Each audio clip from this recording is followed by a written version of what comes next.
سلام، چطوری؟ اومدم که تو این ویدیو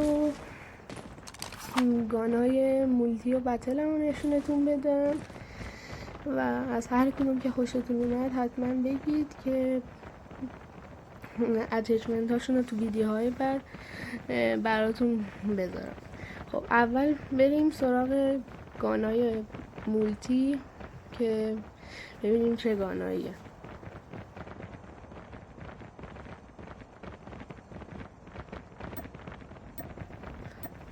گان اول گان فاروقه.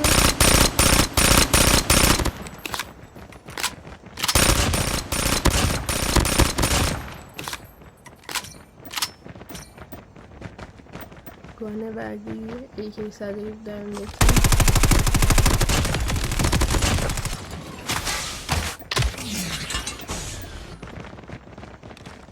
گان بعدی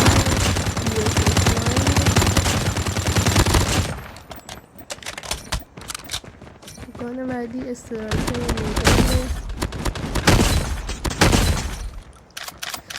و گان بعدی DLK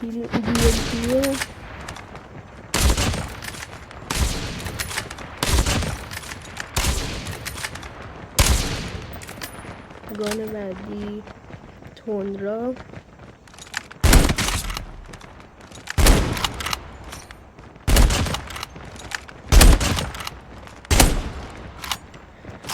و گان بعدی هم HS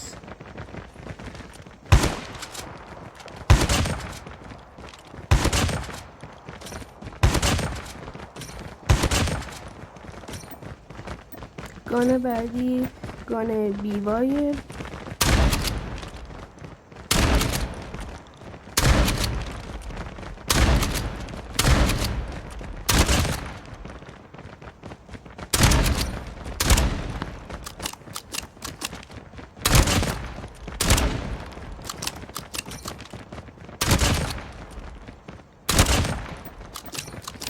گان بعدی گان اوتلار و گان آخرم KRM. این گانای مولتی بود که از هر کدوم خوشتون اومد حتما تو کامنت ها بگید. بریم سراغ گانای بتل. گانای بتل هم اول از همه گان حادثه، گان بعدی گان M4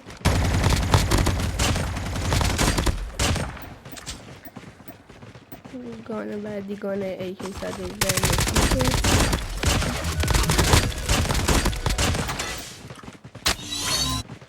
گان بعدی KRM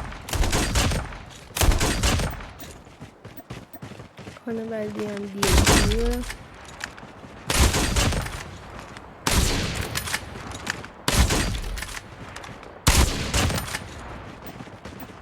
گان بعدی تندرا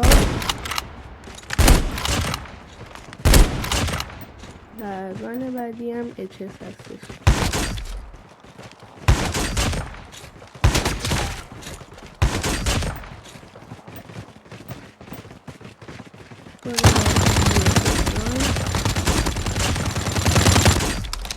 و گان بعدی RUS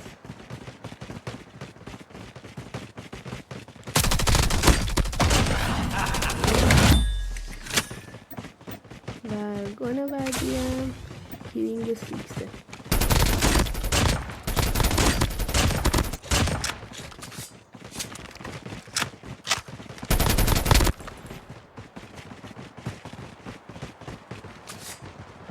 امیدوارم از این ویدیو خوشتون اومده باشه. از هر گانی که خوشتون اومد حتما توی کامنت ها بنویسید. اتچمنت هاشون رو تو ویدیوهای بعدی میذارم. اگه از ویدیو هم خوشتون اومد لایک و سابش فراموشتون نشه. تا یه ویدیو دیگه، خداحافظ.